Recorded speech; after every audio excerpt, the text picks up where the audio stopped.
Thank you everyone for coming tonight. It's our weekly Tuesday night shiur. We do this every week, B'ezras Hashem. We have a really big seudah downstairs, a really big meal, and then we come upstairs and I try to translate after Harav speaks in Farsi and B'ezras Hashem. We're going to start posting the shiurim in English and Farsi and in audio English and Farsi to help to a really special person, Hazak Baruch, for that reason. Also, to our weekly sponsors, just really quickly, B'ezras Hashem, the should be for the Refuah Shalom of Ehtaram Bat Ruhi, for Ashaf Bat Godrat, and also Eliyahu ben Giti finds the Yeshua that he's looking for. Amen. So this week we're going to speak a little bit about Shalom, Bayit, peace, how to avoid divorce, these things, fighting. Harav starts out with saying this is a super important topic. And we're saying, how come 100 years ago divorce was so low, if any? If 100 years ago you would find one divorce, maybe out of 100, maybe you'd find one. The percentage out of 100 was maybe 1%, 0.5%. Divorce wasn't the way it was nowadays, where in the frum community, Harav is saying it's like, maybe 10% more. And in the not-frum community, but still Jewish, 50%, 60%. And even in the not-Jews, it's even higher than that. I think they said now it's like 70-something%. Last I heard the statistics. Pretty crazy. That means out of 100 couples, 70 of them gonna get a divorce. So, Harav is saying if you ask the older generation, like you ask our grandparents, even our parents, and say, hey, was it like this? For example, in Iran, Shiraz, Isfahan, or wherever, was it like this where every other wedding was getting broken off and every other couple was getting a divorce? They say, of course not. I know that there's some communities that don't even say the word divorce. Like divorce doesn't come out of their mouth. Like, no, don't say that word. 100 years ago, even crazier, it wasn't like this. If any, they wouldn't have. Harav is saying, look, one of the main reasons is because when a person is constantly dealing with hassles and hardships of life, working, going, coming, going through hardship, you don't pay attention to the small things. The small things don't faze you. But when a person is in super ease, super luxury, super everything's touch, you go to Amazon Fresh, you want apples, it comes to your door, they drop off the bag of apples. You don't need to move from your couch. You want a delivery, you go to Amazon, you don't even need to do anything. Just, type a couple of things. So, basically, Harav is trying to give an example. He wants to give an example of a broker, a real estate broker, but not nowadays with internet and MLS and all this stuff.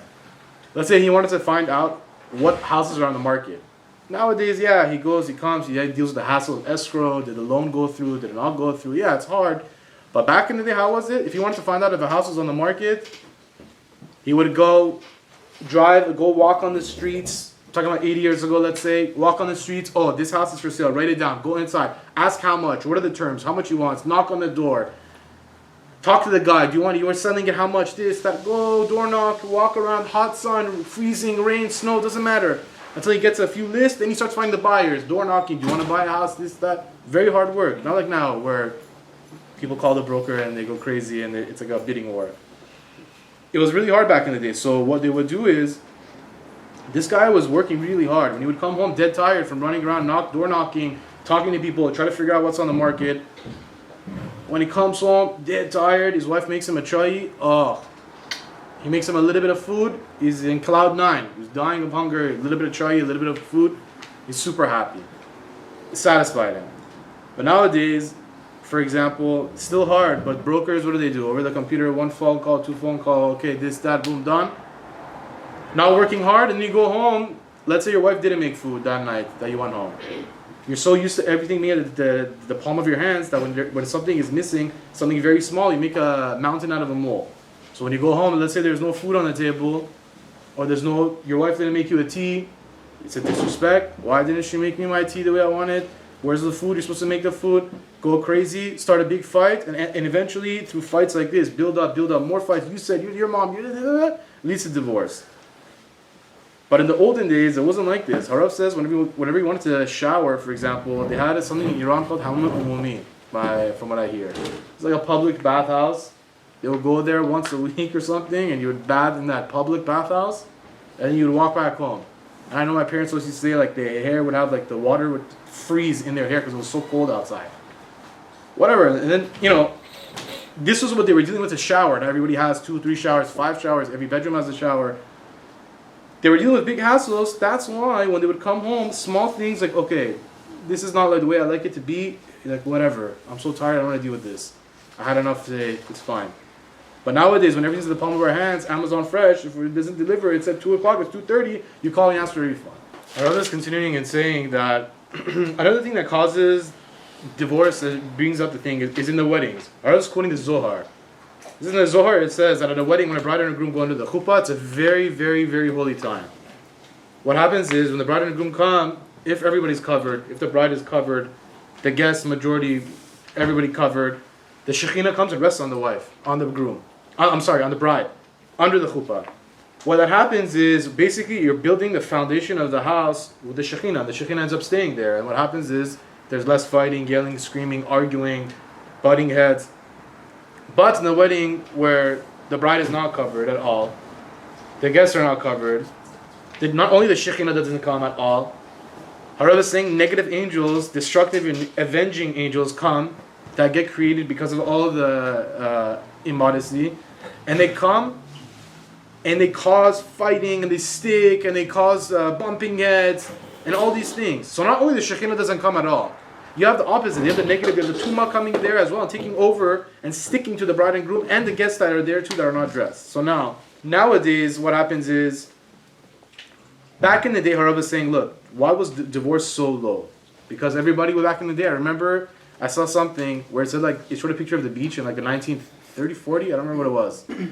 Everybody was like as if they're going skiing, head to toe. And like, it was normal. It was like a normal thing. I heard like even if you didn't wear like a super long sleeve, you get a ticket by the thing. That's how it was. Yeah, that's how it was. Nowadays, it's not like that. The guests in the wedding, it's not like that. They come however they want to dress. They dress, if they're even dressed, and they come and they put on. What they do is all these. Not only the Shekhinah doesn't come, these negative angels come and they take revenge and they stick to the bride and groom and they cause fighting, breaking, because they created because of the bride and groom, so they take revenge on the bride and groom.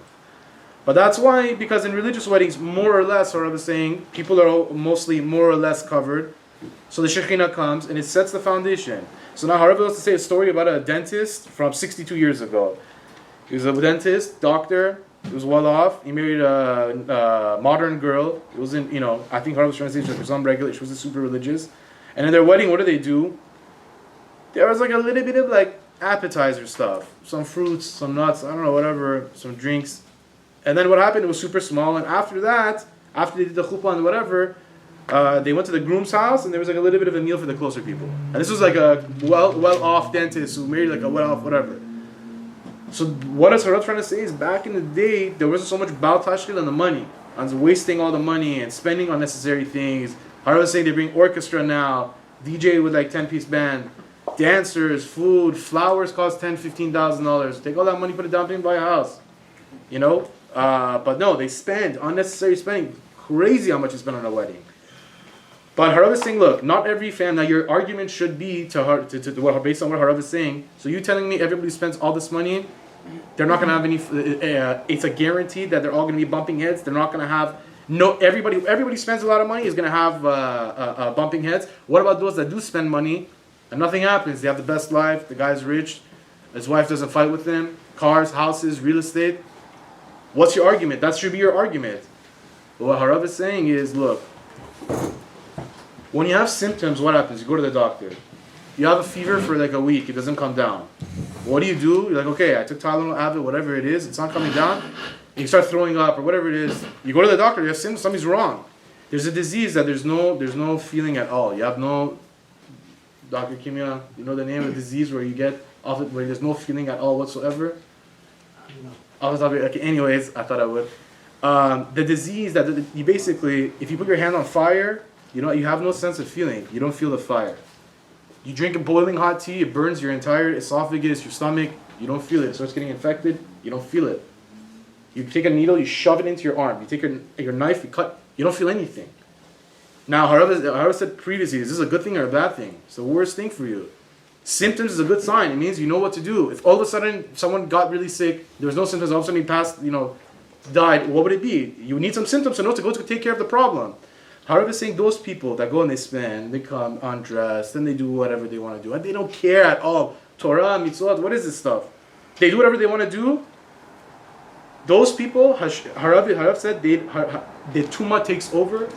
Hashem doesn't give them any protection, and lets the tuma and the negative angels take over them, and they're feeding off of them. So in this world, they don't feel anything. Everything's good. Everything's going. They're using up every ounce of zachut that they have in this world, in this world, in this world. But when the world to come, eternally they're in big trouble. 60, 70, 80 years, they're okay. Everything looking fine. Like that same guy who doesn't feel anything. Everything looking fine. But in the long run, it's an eternal problem. Eternal problem. I was saying another thing that causes divorce big time is people have the lack of being happy with what they have, being happy with their portion. I would say Chesh to Sheshaham Harav is saying everyone's cheshing each other, looking at each other. This guy has a Tesla, Ferrari, BMW. I want it. Look at this guy's house is over here. I want it. All this cheshing and evil eyeing each other and not happy with what you have and going crazy at each other. This leads to divorce. What happens is, instead of people learning, let's say your friend has this car or this lifestyle or this whatever. You look at him and you get jealous. I want the same. So instead of putting your time into learning, you go, you work. You forget about learning. You don't even learn 10 minutes. All you're doing is working. The time you could have been providing for the family, but no. I want to have whatever it is. I want to have the latest Tesla, crazy one, whatever it is. That makes you work more, learn less. Harav is saying, what a waste. Car, furniture, jewelry, what are you guys thinking about? And this eyeing each other and always looking at your neighbor's property and what do they have? What does your friend have? What does he have? This causes the wife looks at it, she has this with her husband that works like this. Her husband has this house. Why can't you provide? Go provide. Go work harder. Now instead of him learning, he gets upset. He starts working. Hashem gave him a certain amount of money. It is what it is. And he's working all this hard and he doesn't get there, but he's trying. And the husband, the wife goes around and tells him, why couldn't you get there fighting? But the husband is trying. But Hashem, this is what Hashem determined. So it's not his fault. In order to prevent these kind of things, 100 years ago, they didn't have. Why? You just got to be happy with what you have. Hashem said it in a way for you to have exactly what you have. For whatever the reason is that it's good for.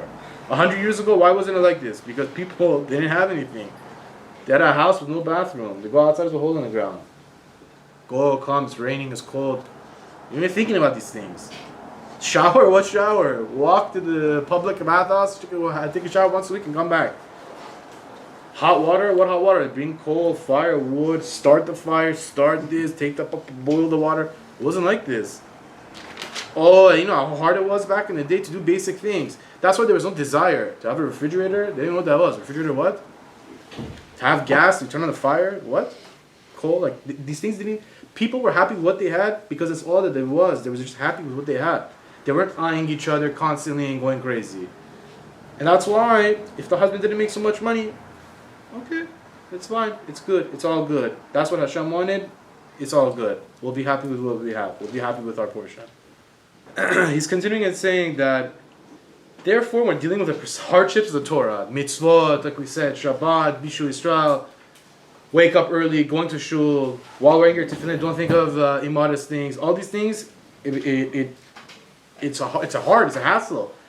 By getting yourself into dealing with the Torah mitzvot, the hardships of keeping the Torah mitzvot, fighting becomes batel. You don't have posela. You don't have the time of day for it. It becomes like, okay, you don't need to make a mountain out of this mole. You're so busy. The tea is green tea, black tea, Earl Grey tea. Tea is tea. You drink it, you go. Harav is giving us an example. Look, on Shabbat, what happens? People who keep Shabbat. You want to drive to shul, you can't. You have to walk. You can't use the escalator or elevator. Harav said, well, maybe escalator, maybe. He was like, I don't know. But it's like elevator, for example. You want to go, let's say you live on the 6th floor. You can't use the elevator. You want to make a juice, you can't. You walk into the room, it's dark. You can't turn the light on. If something is muksa somewhere, you can't move it with your hand. If it's hot, you can't turn on the air conditioning. But Harav is saying, look, it's not only that you get olam haba with keeping Shabbat. All this that you do, look at the positive. Look how Harav makes everything into positive. All that walking you do, when was the last time you get exercise? For those that don't exercise, majority of us. All that walking you do, Harav says you can ask any doctor. It rids the body of the toxins. It gets the body flowing. It's good for you. I know people who, if they don't walk on Shabbat, they get no exercise during the week. Also, on Shabbat, there's so many restrictions. You can't do this. You can't turn on the light. You can't touch your phone. This, that. You can't do. So things there's so many things that you can't do on Motzei Shabbat when everything becomes fine again. You start appreciating the value of those little things that you had. Turning on the light, getting in the car, going on your phone, opening the refrigerator door, not having to worry the light on, light off, this, that, turning on the gas, AC, whatever it is. You go to the store, you get in the car, driving becomes a little fun again. But for those that don't keep Shabbat, there's no separation. Life becomes one long, boring repetition of every day repeats itself. Get up, go to work, check emails. Get up, go to work, check emails. You never have that break. Your brain never has that separation to go back to make it fresh again. It's just one boring, long thing. We did the same thing yesterday. We're doing it today. Shabbat, we do okay. So Shabbat, no Shabbat. Shabbat, you check your emails. You go to work. You start running errands. What is your break? When you have that separation, so your brain can take a break from what it was yesterday. But also, Harav is trying to say, look, not only by keeping Shabbat, it gives you Olam Haba, it gives us the world to come, but also over here, how much life becomes sweeter, how much you have a more ease of mind. And also with all this, husband and wife, keeping Shabbat, being careful with this, being so busy with dealing with these other hardships, you don't end up fighting about the small things and looking and starting a fighting. You just let it go, you sweep it under the rug, because you're already dealing with 1,000 other things.